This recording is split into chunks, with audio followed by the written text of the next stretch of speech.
lovelies, welcome to Hot Takes and Tea with Amy and Lulu. Okay, Lulu, how are you? Aside the heat, I'm fine. And how are you? I'm fine. I think we're going through the same thing, the heat, but we're fine. It's crazy.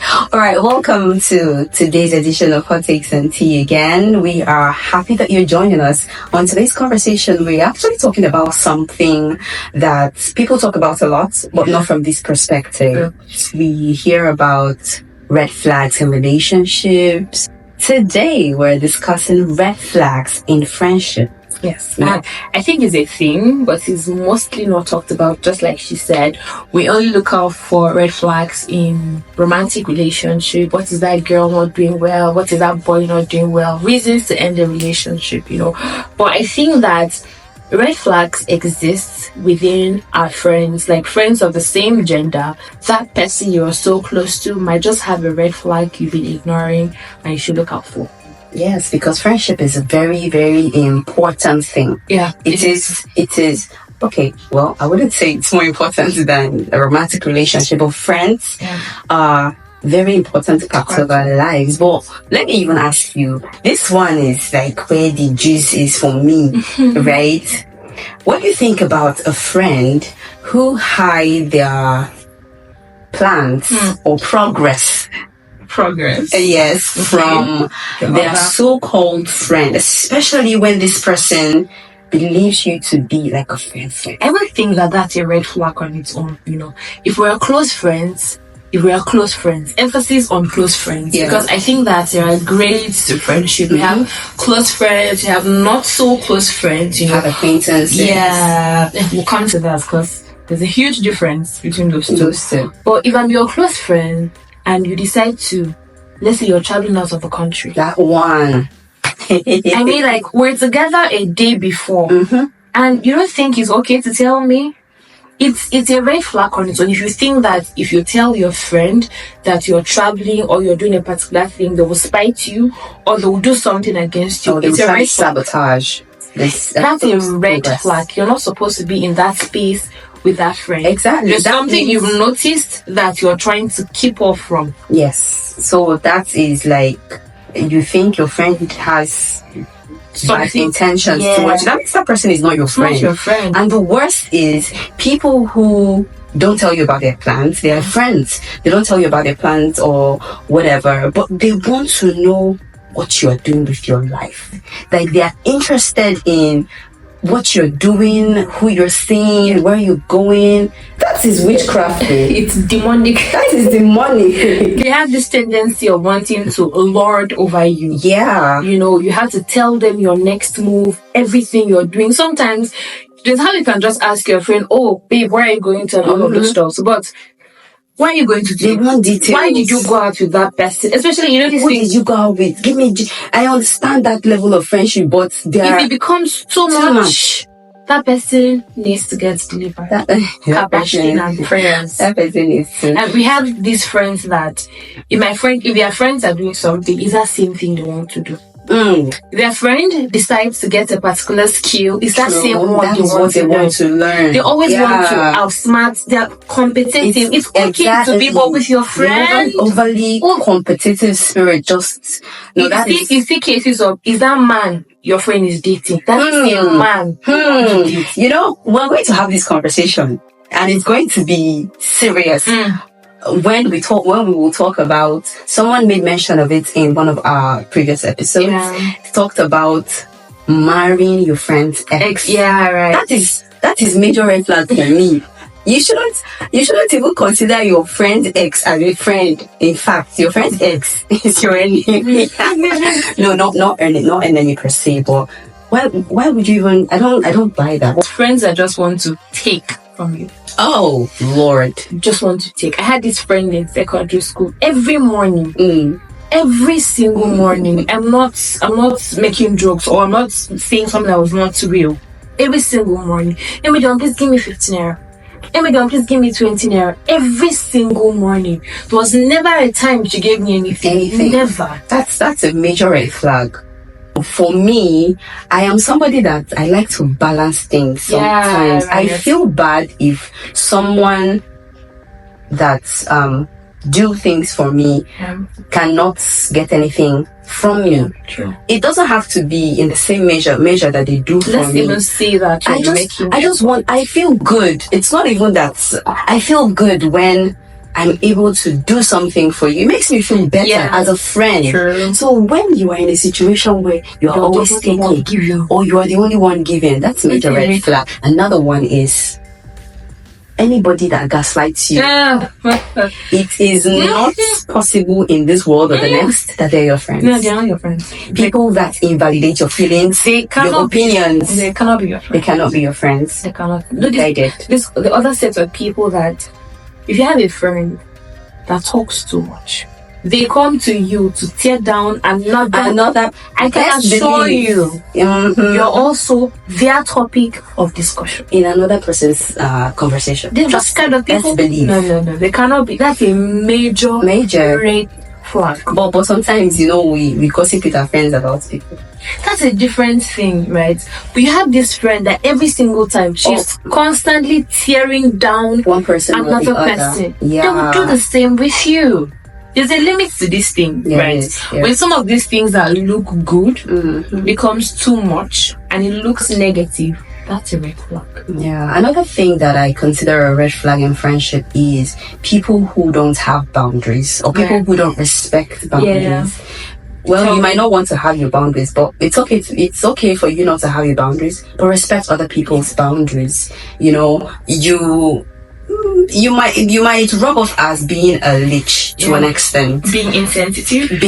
You're always in somebody's business, always in somebody's space. Even when they tell you that, they don't like this thing, is that what you want to do? No, please respect boundaries and friendship.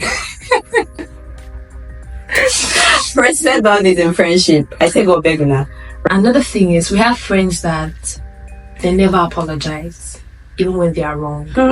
Like never ever even when you point it out to them that something they did to you was bad, bring it back. Like they'll go around circles and when I mean like not even like they apologize to you, once or twice, never ever. No, that person is not your friend. Is not your friend. That's a red flag. I mean we are friends, quite alright. There are times that we do something that the other person doesn't like. It's life. But then when you take responsibility and apologize, it shows that you're matured, you value the friendship. Because if you don't, you won't. Yeah, you won't. I mean, it's just one word or two. I'm sorry. I think that's another friendship red flag is if you have a friend that is constantly talking down on themselves, they have issues with self-confidence, self-esteem, and you've tried, to bring them to see that, okay, you're always complaining, my body is not this, my this is not that. Tendency is that if you keep on relating with that kind of person, they might bring you low too. But I would like to think that's that person's personal problem. But they're your friends. Yeah, they're your friends, but you can't help everybody. You can't help it. So would you still be friends with that person? Even when you've tried? Well, friendship has a lot to do with love. So I think it shouldn't affect your friendship. In fact, it should make you more dedicated to boost your self-confidence. Don't you think it will be tiring? It might be tiring, then you rest. Yeah, but unless the friendship wears out, but for that as a factor, I don't think it's enough to, make someone leave a friendship. Yeah. Okay, something happened a few weeks back. It was a topic of discussion on social media. Okay. Something happened. Two friends went out to have a drink, and by the time the waiter brought the drink, one of the other friends had left to answer a call, something like that. So when she got back, her other friend had opened the drink, Oh, okay. For her. And then she goes that, why did you open the drink? The friend is like, the waiter said she wanted to use the opener for another person, and I just thought, and this other friend goes that she's not going to take drink. Most likely the fear of being poisoned. By her friend. So this other friend gets angry and she's like, why would you? I mean, we're friends, and she's angry at this other friend and has stopped talking to the other friend, So what do you think? People even said, I mean, you go to this friend's house. I mean, you go to their house, you eat, you sleep over. So what if makes they want you to poison you? They can at any time, you know. Well, I think for starters, you can't be friends with people you don't trust. I think trust is important in friendship as it is in relationship. So you can't be friends with people you don't trust because, like you said, you go to each other's houses, you sleep, you eat, so that is the time the person but I also think if your instinct tells you not to, it's better to be safe than sorry. You know, you guys will figure your friendship out. I sincerely think it's a 1-1 case. You know, she was being cautious. The other person was just saying, "Oh, I'm your friend." You know, I wouldn't do that to you. Plus, it's not ethical to open someone's drink when they're not there. Actually, yeah, that's another point. It's not ethical. What do you think about your friends being friends with people you don't like or people that don't like you? It's not. I don't have a problem with it. Okay. You know, I really do not have a problem with it. If they can be friends with those people, fine. I mean, don't bring their business to me and don't take my business to them. That's the problem. It's going to be difficult. You can't control it. It's going to be. Well, I don't know. I don't know, please. I'm not sure. Your friend's enemy is your enemy. Well, sometimes it doesn't have to be. It doesn't have to be, but this consciousness that, okay, this person might be telling this person my business because they are as much friends. But the person in the middle of both people should be sensitive enough not to cross. What's that word now? Don't do cross-pollination. Don't take my issue. If you take that's a red flag. Yeah. If you're taking my business to another person, or if you're bringing their business to me, then I am very much sure that you're taking my business to them. Right. Yeah. One more thing before we go. If you're friends with somebody and the friendship goes south, please do not go around giving everybody all the information you know about them. That is a major red flag for the future friends of that person. I've had this experience before, right? So I tell this person stuff about myself and we're no longer friends. You go around adding Maggie and salt. You'll be the bad person in the story. Please, that's a very bad thing to do. Yeah. The relationship has ended. The friendship has ended. Glory be to God. Hallelujah. Move on, guys. Yeah. All right, thank you. I think that's about it on today's episode for Take 30. Do also join us in our next video. But before then, right now, please follow us on all our socials. We are new in this, right? And so we'd like your followership, we'd like your subscription on our YouTube channel. So follow, subscribe, comment. Argue with us. We are open to arguments. Yeah. All right, guys. Thank you. We love you all. See you in our next video. Bye.